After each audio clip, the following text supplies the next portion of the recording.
Hey, what's going on, ladies and gentlemen? My name is Rayge, and we are back today with a huge Dark Dimension 7 update. I'm 1 or 2 attempts away from unlocking Big Boy Mephisto, but I wanted to take this time to show you every single node that I've been able to attempt, as well as the teams I've utilized and the number of attacks, because I think it's going to be insightful to provide, some team dynamics for you guys, but as well, if you can see, which ones do work and which ones don't, as well as share my thoughts, as well as my regrets of what I brought up. But obviously, with this being the second run, I did have to do it a second time, and obviously it made sense to just keep the same characters and teams from last time to min-max value in the game, unless obviously you see different value being had. So without further ado, you guys can see here my mission 13. I haven't attempted yet. I'll probably do it after this run, but I did want to take this moment here now to go back, because this is that rare opportunity where you can go back and actually revisit every single node and then showcase all the attacks.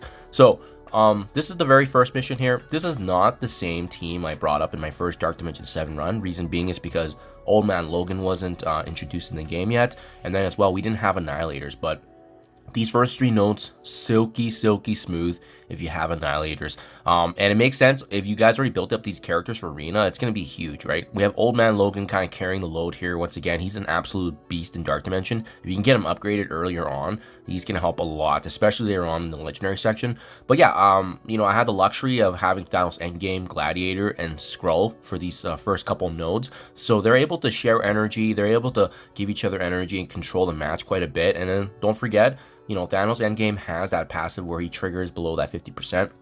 Massive. And then finally, we wrap things up here with Val, bringing in a revive as well as another mechanic to add exposure, which gives us another chance here to bring energy. This is a dream team. I wouldn't recommend it if you're doing your first run, just because you can see, 3 of these characters are in Cosmic, 1 in Legendary, 1 in Mythic. So it is quite a bit of an investment for the first 3 nodes, especially since you won't be touching on these characters a little bit. The first time I did this, I used characters from City as well as Skrull and Apocalypse, but I wasn't able to one-shot all these nodes like this. This is super smooth. So this was node 1, node 2, same jazz, and then finally node 3, same. Every single attack here was utilized, but the difference here with node 2, node 3 was because we already unlocked Mephisto. Bringing him on board actually made it easier for node 2 and node 3. You can still use that same team I used for node 1, but the Mephisto added value is pretty big. You don't really need Apocalypse if you have Old Man Logan taking his place. So just food for thought there. Okay, and this is where it can be kind of a mixed bag of whatever resources you have, but because the city section here for Dark Dimension 7 is quite a joke. You can see here, so I brought in characters I previously already thought about in Dark Dimension 6, so that's why Big Time Spider-Man was considered, that's why Spider-Man Noir was considered, and then as well, Peter B, we got Robbie and Vulture, and 2 attacks for the city node here. But again, I want to stress that Spire Society is probably the best team, but because of my resource pinch, it was nice that I could bring in Big Time, and as well as Vulture, just being cheap, right? Utilize tech later on more, but these characters are super cheap. We took 2 attacks in the first node here, and then the second city node, also 2 attacks. So just silky smooth.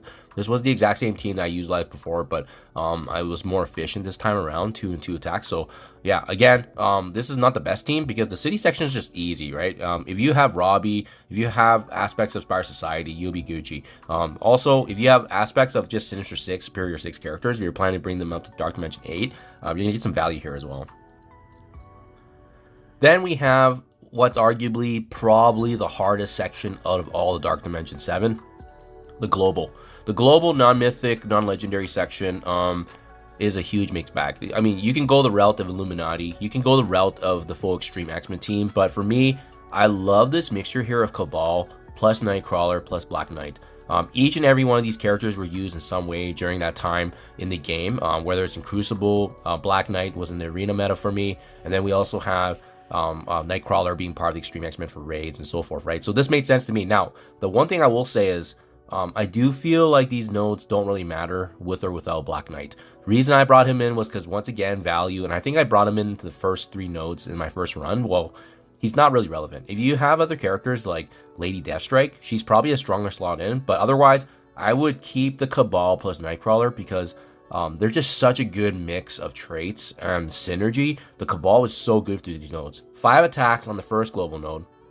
And then the second node, the first time I did this, it took me 7 attacks, but This one was a little bit less efficient just because I think I had some bad RNG, but also I was on vacation, so I was just trying to get my attacks in. I didn't really care. But yeah, you're looking at probably 6 to 10 attacks with this team. But once again, if I can go back, I would say Black Knight can be replaced. You can bring him in for Lady Deathstrike and probably take this down an attempt or two, but still not that nightmarish 20, 30 plus attack. So I really do like that this team is more efficient. And again, that beautiful mixture of all the traits is going to help you later on for gear resource management. And it's absolutely massive, especially with how limited Crimson gear could be if you're not getting it on a daily basis through the raids.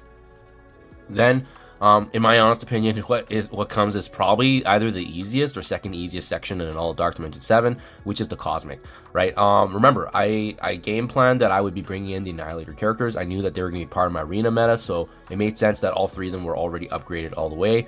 Then it was just about the supporting cast that would give them either some control or some additional damage or sustain. In this case, Val provides that, and then Kang brings in the turn meter as well as additional piercing damage, which was absolutely massive. Huge crits from him and massive ultimates when all across the board.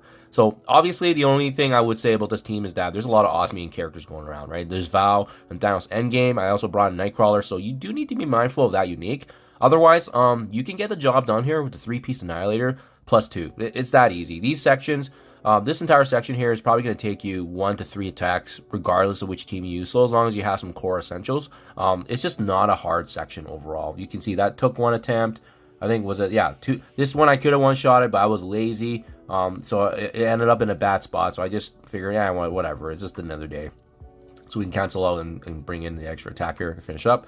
Not a big deal.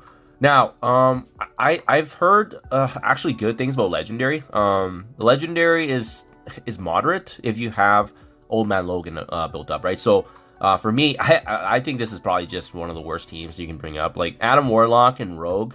Omega Red, like almost the only relevant character here really is Old Man Logan and maybe borderline Black Cat being part of that OG Secret Defenders meta. But I mean, otherwise, I wouldn't recommend Adam Warlock or Rogue in any typical setting. The only reason was because I had those resources and uniques, right? I couldn't bring in Morgan Le Fay.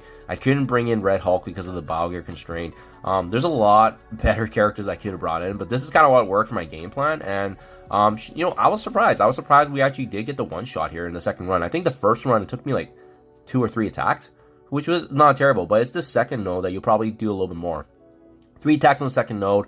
Honestly, it's the Old Man Logan show. You're going to get through just fine with him, plus 4 other characters. But I will say, Omega Red and Black Cat were valuable at times for myself.